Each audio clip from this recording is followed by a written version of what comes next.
Here are all the Easter eggs in The Last of Us Episode 1. Welcome back to Nerdist News. I'm Hector Navarro, and today we're talking about the series where Pedro Pascal has to protect a young kid with special abilities. No, not the Mandalorian, but the premiere episode of The Last of Us, based on the hit PlayStation game of the same name. But whether he's battling ne'er-do-wells with blasters or humans with fungal infections, between The Last of Us currently airing and the impending return of The Mandalorian in March, we're going to be talking about Papacito Pedro a lot in the upcoming months. I don't know about you, but that seems pretty good to me. Love you, Pedro. Naughty Dog and PlayStation Studios' The Last of Us has been considered one of the high watermarks of storytelling in video games, with people praising the game's writer Neil Druckmann's masterful world building, stakes, scares, and fresh new take on the undead genre. Seriously, I have not been this scared of fungus since trying to avoid athlete's foot in my high school shower. I didn't get it. And the series, co-created by Druckmann along with Chernobyl's Craig Mazin, has its work cut out in its attempt to adapt the story of Joel and Ellie, played by Pedro Pascal and Bella Ramsey respectively, from your TV screen hooked up to a PlayStation to your TV screen with an HBO account. And it seems viewers were on board for the adaptation as well. The Last of Us had the second biggest HBO premiere in over a decade, only trailing behind last year's House of the Dragon. It's very clear Mazin, who serves as the series' showrunner, is a giant fan of the source material, and Druckmann still has a big hand in the show, co-writing the first episode with Mazin. So, as you can expect, this premiere episode is littered with eggs, and not just the ones Sarah cooks. I thought we was having pancakes. We're talking about Easter eggs, baby, and we're going to break down all of the Easter eggs in The Last of Us that tie it back to The Last of Us. Of course, we're going to be discussing spoilers for episode 1, so if you haven't caught up yet, head into your own little quarantine zone until you get a chance to watch it. We'll be back. While the show has managed so far to remain close to the source material, there have been some changes made. Most notable is the show's timeline. In the game, the cordyceps pandemic happens in 2013, the year that the first game was released. The show, however, shifts the outbreak 10 years earlier to 2003, meaning not only do the survivors have to deal with a post-apocalyptic world, but they're stuck doing it in early 2000s fashion until the end of time. That means you're going to be running from zombies with frosted tips. What's worse? Nothing. The show also gave us an expanded view of September 26th, 2003 from Joel's daughter Sarah's point of view. The game also starts in her POV, and while game players know that Sarah is destined for a bad end, her death was one of the more innovative and shocking ways that game set itself apart from all the others. The show has tried to do the same by really fleshing out Sarah as a character before her tragic death. The series also starts with a creepy cold open, where scientists in 1968 explain how a fungus could end the world. But now that we've covered the major differences, from there we move into an Easter egg in the opening credits. The series has kept the iconic theme song by the game's composer, Gustavo Santaolalla. Adding this touch makes the show feel like it's promising to give us The Last of Us that we've come to love right off the bat.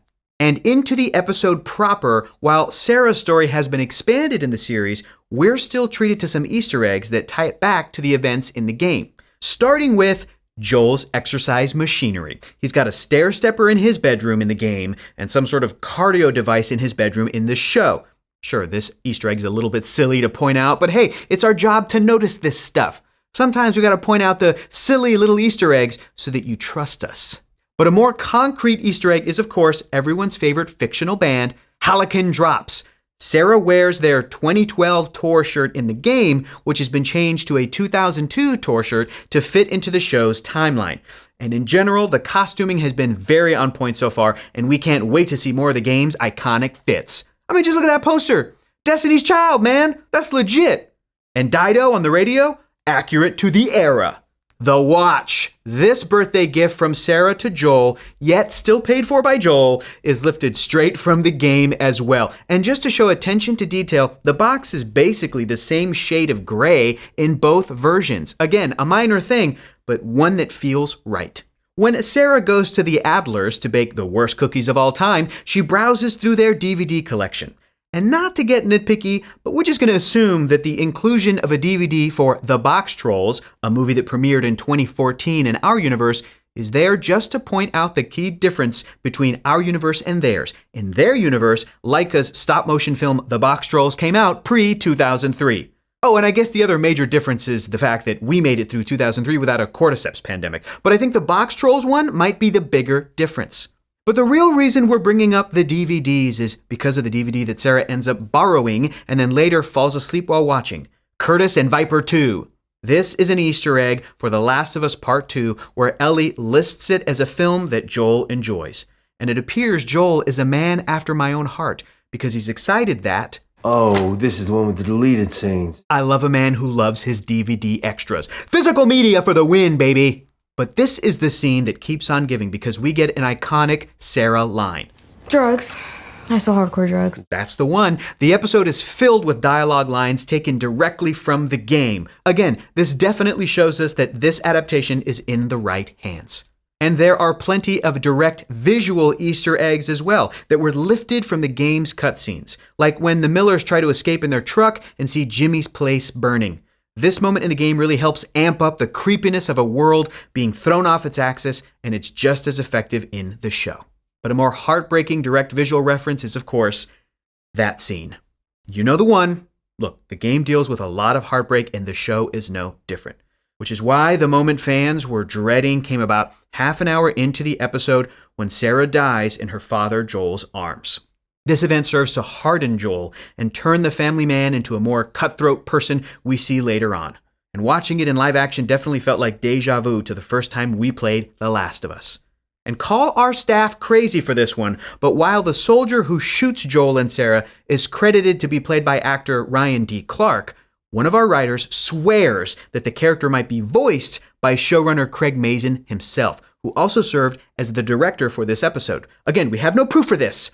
Only a lot of red yarn cross-referencing and analyzing his voice in his podcast, Script Notes. Craig Mazin, is that you? Please confirm or deny in the comments below. And whether or not we were right on that front, there definitely is a voice that should sound familiar to those of you who have played the game. Marlene. The head of the Fireflies was voiced by and motion capture performed by Merle Dandridge in the original game, and in the series is played by, you guessed it, Merle Dandridge.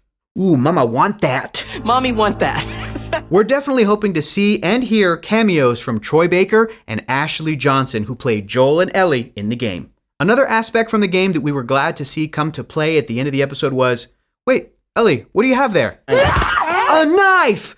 Ellie's key instrument of destruction made its impression in live action, just like in the game. These Easter eggs prove that the show is off to a great start, and we're excited to see what other ones are in store for us as the episode ends with Joel, Tess, and Ellie venturing off into the scariest place of all, a Boston without a working Dunkin' Donuts. I truly would not wish that on my worst enemy. In the meantime, tell us, which Easter egg was your favorite? Were there any that we missed? I'm sure you'll figure that out. Let us know in the comments below. And for the latest and greatest in the world of pop culture, stay tuned to Nerdist.com.